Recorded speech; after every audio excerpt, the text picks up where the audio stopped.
नमस्कार, मैं doctor Ajay Kumar Pandey, advocate, supreme court of India, law Gyan के इस एपिसोड में फिर आपसे एक बार रूबरू हूँ, मुखातिब हूँ। मैं आप सबका यहाँ स्वागत करता हूँ। साथियों, जैसा कि मैंने पिछले एपिसोड में आपसे वादा किया था कि कमाल खान एनडीटीवी के जाने माने पत्रकार, भारत के जाने मानी हस्ती, उनके हत्यारा कौन का मैं खुलासा करूँगा। किन परिस्थितियों और किन चुनौतियों में पत्रकार काम करता है। बड़ी बड़ी बातें मैं नहीं कर रहा हूं, मैं कोई डाटा नहीं लेके आ रहा हूं। मैं चाहूं तो वर्ल्ड प्रेस इंडेक्स को लेके आ सकता हूं, वहां से भी कोट कर सकता हूं। मैं चाहूं तो और भी डाटा जो नेशनल क्राइम रिकॉर्ड ब्यूरो का है वो भी आपके समक्ष ला सकता हूं। मैं झारखंड में कुछ वर्ष पूर्व प्रेस फ्रीडम डे के दिन बतौर मुख्य वक्ता वहां आमंत्रित था, झारखंड प्रेस एसोसिएशन की तरफ से। अजीब समस्या सामने आई। वहां पत्रकार, कमोबेश यही स्थिति आंध्रा में है, यही स्थिति तेलंगाना में है। वहां पत्रकार कैसे काम करता है? अगर वो नक्सल की सुनता है तो पुलिस नहीं छोड़ती। अगर वो पुलिस की सुनता है तो पुलिस उसको सिर्फ इस्तेमाल करती है, उसको कोई सुरक्षा नहीं देती, उसको कोई आर्थिक सहायता नहीं है, वो तनख्वाह नहीं है, तो नक्सल उसको नहीं छोड़ते। और अगर वो ईमानदारी से दोनों की कमियां लिखता है, गिनाता है, तो दोनों उसके दुश्मन हो जाते हैं। एक पुलिस का छोटा से छोटा सिपाही भी जब अपने काम पे निकलता है तो उसके हाथ में लाठी होती है, बंदूक होती है, उसकी सुरक्षा के लिए पूरा महकमा होता है। अब बताइए, पत्रकार नक्सल से भी असुरक्षित है, पुलिस से भी असुरक्षित है, और आप उससे ईमानदारी की कल्पना करते हैं, ईमानदारी से वो अपना काम करता है, उसके साथ कोई घटना हो जाए, उसको बचाने में कौन आता है? कितने पत्रकार इस वक्त जेल में बंद हैं हिंदुस्तान में? कौन आ रहा है? क्यों? उसने दोनों को नाराज किया, सत्ता को नाराज किया, पुलिस को नाराज किया, व्यवस्था को नाराज किया, नौकरशाही को नाराज किया, राजनीतिक पार्टियों को नाराज किया, नक्सलों को नाराज किया, बलात्कारियों को नाराज किया, अपराधियों को नाराज किया। तो वो तो चारों तरफ से टारगेट है, और उसके पास है क्या? एक कलम। सुरक्षा के नाम पर मैंने कहा था एक बार कि अगर इस देश की सरकार पत्रकारों को सुरक्षा नहीं कर सकती तो मोदी जी, आप संसद में यह कानून लेके आइए कि हर पत्रकारों को प्राथमिकता के आधार पर बंदूक खरीदने का लाइसेंस दिया जाए। हम कलम के साथ साथ बंदूक चला लेंगे और हम अपनी सुरक्षा खुद कर लेंगे। आज मैं पुनः आपसे कहना चाहता हूं इस एपिसोड के माध्यम से, या तो सरकारी सुरक्षा की व्यवस्था हो पत्रकारों की, और नहीं तो आप बंदूक का लाइसेंस दीजिए, हम अपनी सुरक्षा खुद कर लेंगे। और जानते हैं झारखंड में क्या हुआ? पुलिस का हमला आए, नक्सल का हमला आए, अपराधियों का हमला आए, न साथी खड़ा होगा न संस्थान खड़ा होगा। संस्थान पहली फुर्सत में यह करार देगा कि यह हमारे यहां नौकरी नहीं करते थे, इनका आईडी कार्ड जाली है, इनका आईडी कार्ड फर्जी है। अरे आईडी कार्ड जाली है, आईडी कार्ड फर्जी है, बाईलाइन भी फर्जी है क्या? कैमरे पे जो रिपोर्टिंग की है वो भी फर्जी है क्या? लेकिन नहीं, अगर संस्थान ये स्वीकार करता है कि यह व्यक्ति हमारा स्टाफ है, हमारे यहाँ काम करता है, तो उसको कंपनसेशन देना पड़ेगा, उसको उसके परिवार की सुरक्षा की व्यवस्था करनी पड़ेगी। इसलिए पहली फुर्सत में संस्थान यह कहता है कि यह पत्रकार हमारे साथ नहीं जुड़ा है। इसलिए आजकल एक नई परिपाटी चली है, आई कार्ड देंगे ही नहीं आपको, अपॉइंटमेंट लेटर मिलेगा ही नहीं आपको। बस आप काम करते रहिए, जब तक आपका शरीर साथ देता है संस्थान आपका इस्तेमाल करेगा टीआरपी में, अखबार के ब्रांडिंग में, उसके बाद आपसे कोई मतलब नहीं। तो ये कितनी बड़ी समस्या है कि एक तरफ लगातार उस पर हमले हो रहे हैं, पत्रकार अकेला पड़ा है, पुलिस उससे नाराज, नौकरशाही उससे नाराज, नक्सल उससे नाराज, बलात्कारी उससे नाराज, राजनेता उससे नाराज, अपराधी उससे नाराज, और लड़ने के लिए संस्थान का भी समर्थन नहीं। एक पुलिस वाला, एक नौकरशाह, एक राजनीति अगर आज गलत भी कर देता है तो उसके लिए पूरा अमला है, अंतिम तक कोर्ट में उसको बचाने के लिए हर वो जुगत की जाएगी, क्योंकि बात उसके नहीं है। अभी आपने देखा गोरखपुर में क्या हुआ, कितनी मुश्किल से उस अपराधियों को पुलिस वाले ने घेर के मार डाला, लेकिन एटीट्यूड क्या था डिपार्टमेंट का, cover up cover up cover up cover up. चलिए, और अगर सही में किसी व्यक्ति ने अपने ड्यूटी के क्रम में कोई घटना की है तो संस्थान उसके साथ पूरी ताकत और शिद्दत से खड़ा, अच्छी बात है, खड़ा होना चाहिए। लेकिन पत्रकार अगर सही ढंग से काम किया है और उसके खिलाफ कोई केस हो जाए, लिटिगेशन हो जाए, उसको जेल हो जाए, कोई संस्थान खड़ा होता है क्या? कोई समाज खड़ा होता है क्या? ये समाज सवाल कौन पूछेगा? ये सवाल कौन उठाएगा? कब तक कमाल खान जैसे पत्रकार इस देश में मरते रहेंगे? संविधान हमें प्रोटेक्शन देता है, फ्रीडम ऑफ स्पीच की बात करता है, लेकिन वो तो किताबी है, किताबों में लिखा है। जमीन पे क्या हो रहा है, यह सवाल कोई मोदी जी, योगी जी, कभी कोई इंडिया गेट से पूछेगा? कभी इस पे भी कोई बात होगी? अखिलेश जी को कमाल खान की चिंता नहीं है, आप ही कोई स्कीम दे देते। योगी जी ने संवेदना व्यक्त की परिवार के प्रति, आभार व्यक्त करता हूं योगी जी, लेकिन अपेक्षा तो आपसे ज्यादा की थी। अपेक्षा तो थी कि आप कमाल खान के बहाने कोई स्कीम लेके आते, पत्रकार के परिवार की सुरक्षा की, कोई ऐसी व्यवस्था करते कि जेवर में जो फिल्म सिटी बन रही है उसमें प्राथमिकता के आधार पर कुछ प्लॉट ऐसे व्यक्तियों के, ऐसे पत्रकारों के परिवार के लिए रखे जाएंगे। जो पत्रकार, जब आप एंटरप्रेन्योरशिप की बात करते हैं और आप करना चाह रहे हैं तो क्यों नहीं पत्रकारों को के लिए आप कोई ऐसी स्कीम लेके आते हैं? आप बैंक में जाइए, हर काम के लिए लोन है। मीडिया के लिए कोई लोन नहीं मिलता, हर काम के लिए कोई लोन है। जो स्कीम है मोदी जी का, जिसके तहत वो नॉन कलेक्ट्रल में 1 करोड़ का लोन देते हैं, ऐसी कोई स्कीम है पत्रकारों के लिए, मीडिया के लिए? नहीं जी, ये तो पैसे खा जाएंगे। इवन पत्रकारों को बैंक ऐसे भी मकान खरीदने के लिए, गाड़ी खरीदने के लिए आनाकानी करता है, लोन आसानी से नहीं देता। तो इतने लोग तो खा गए, विजय मल्ल्या तो लेके भाग गए। वीडियोकॉन का क्या हुआ, DHFL का क्या हुआ, कितने नाम गिनाऊं? वो गीतांजलि का क्या हुआ? नीरव मोदी भी तो पैसे लेके भाग गए। वो भाग गए, फिर भी वो ब्लैक लिस्टेड नहीं है, हमें दिया ही नहीं और पहले से ब्लैक लिस्टेड कर रखा है। वाह, कैसा लोकतंत्र है 75 साल के बाद।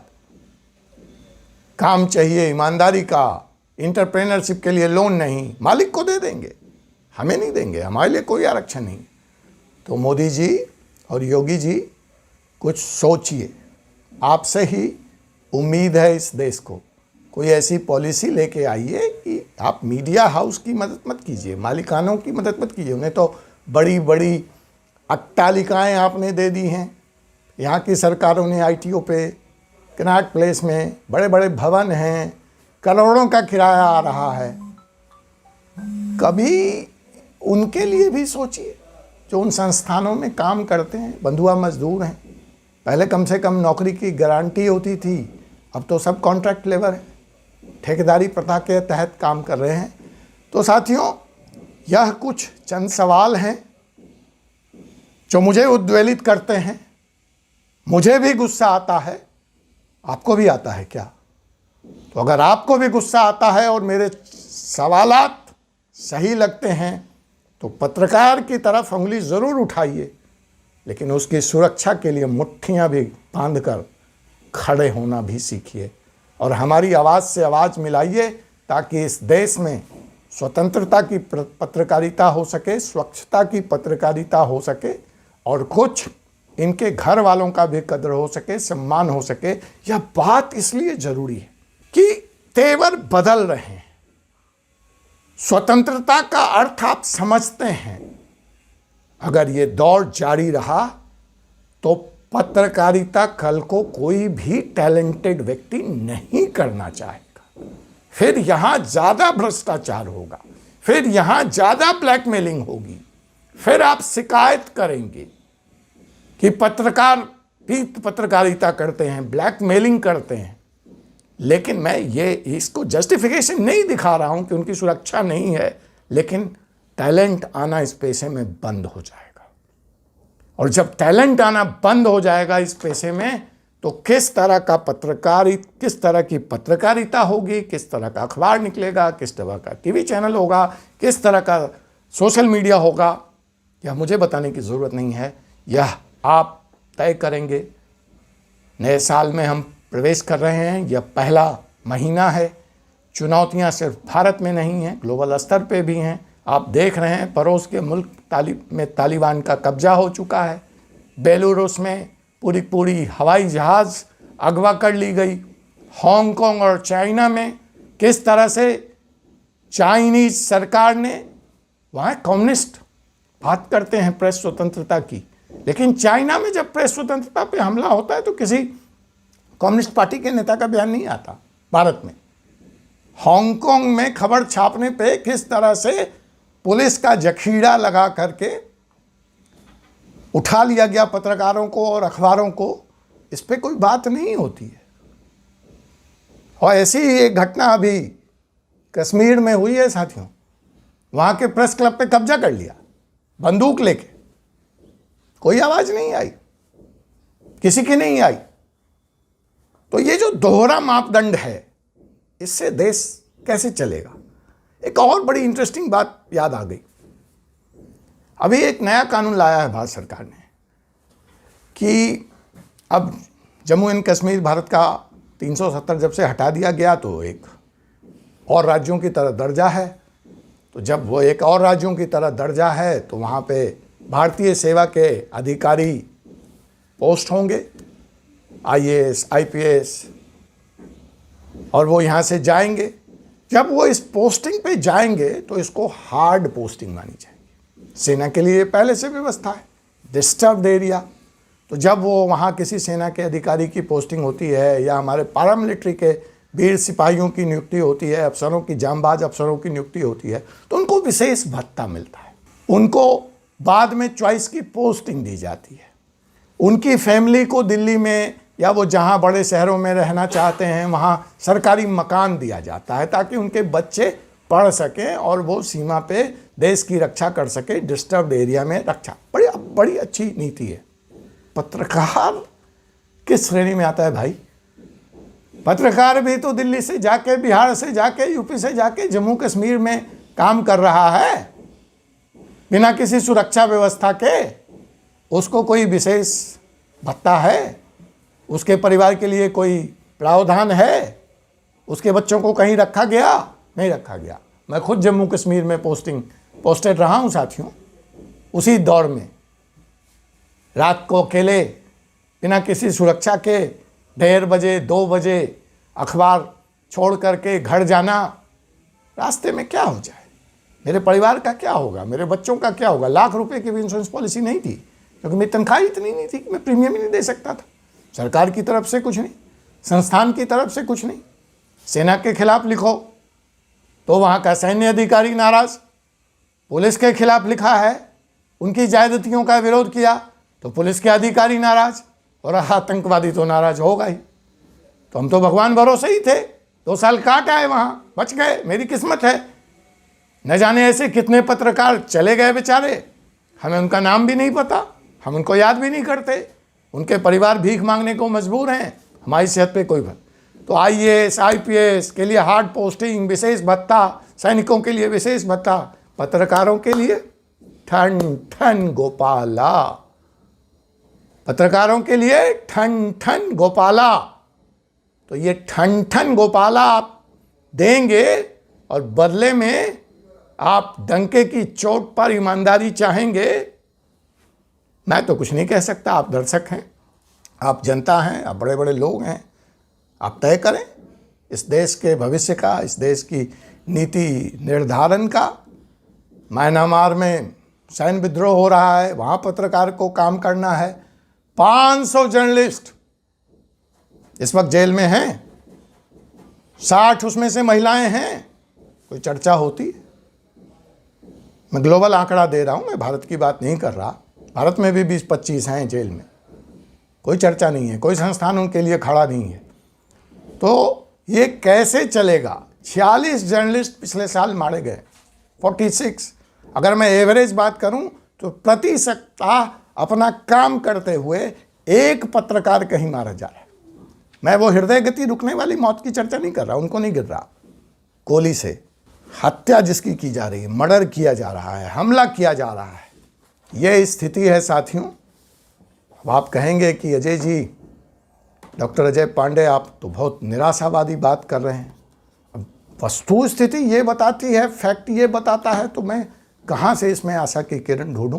फिर भी मैं कोशिश करूंगा ताकि इस देश में पत्रकारिता, पत्रकारों की आवाज़ जिंदा रहे। उससे समाज जिंदा रहेगा, उससे राजनीति जिंदा रहेगी, उससे हमारा संविधान जिंदा रहेगा। इस देश का, विश्व का यह पत्रकार ही है जिसकी आवाज़ पे कोरोना के प्रति आप सचेत होते हैं या किसी हमले के प्रति आप सचेत होते हैं, और कहीं ना कहीं इनके अच्छे काम की अभी थोड़ी सी आशा की किरण है इस अंधकार में। इसलिए जो मुझे दिखता है, ये मेरा व्यक्तिगत सोच हो सकता है, आप इससे सहमत नहीं भी हो सकते हैं। जो नोबेल पीस प्राइज़ 2 पत्रकार भारतीय भाइयों को मिला है, उसी में मुझे अंधेरे में एक रोशनी की किरण नज़र आती है।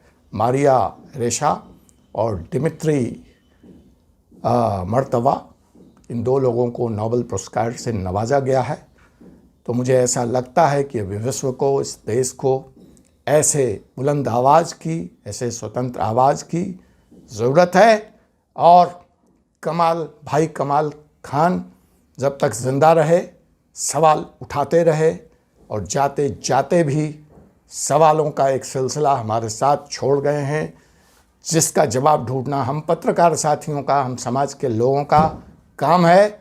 और मैं ऐसे इस चुनौतीपूर्ण समय में काम कर रहे भाई कमाल खान जैसे लाखों पत्रकारों को सलाम करता हूँ, जय हिंद बोलता हूँ, जय भारत बोलता हूँ। आपकी ताकत बनी रहे, आपकी आवाज़ बनी रहे, आपकी लेखनी की बुलंदी बनी रहे। इसी के साथ मैं advocate Ajay Kumar Pandey, supreme court of India, विदा लेता हूँ।